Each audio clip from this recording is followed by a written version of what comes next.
Je travaille en génétique et j'essaie de comprendre quelles sont les différences génétiques qu'il y a entre individus. Alors, on est composé de milliards de cellules et dans chacune de ces cellules, on a des molécules d'ADN qui en fait portent toute l'information qui est nécessaire à la vie. L'ADN est une sorte d'encyclopédie de la vie qui détermine les caractéristiques physiques d'un être vivant, la couleur des yeux, la taille, le rythme cardiaque par exemple. Lorsque nos cellules se multiplient, elles copient cette encyclopédie en 2 exemplaires parfaitement identiques. Ce faisant, la nature va commettre quelques erreurs lorsqu'elle va faire cette 2e copie.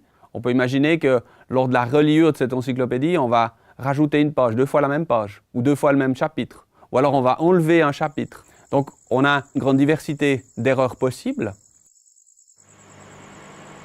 Quelquefois, ces erreurs de copie produisent des effets négatifs. L'absence d'un chapitre sur les mécanismes de défense contre les maladies peut nous rendre par exemple moins résistants aux virus. D'autres fois, plusieurs copies d'un chapitre sur la digestion auront un effet positif en améliorant notre capacité à nous alimenter. Ces erreurs sont des mutations génétiques. Elles sont différentes d'un individu à l'autre.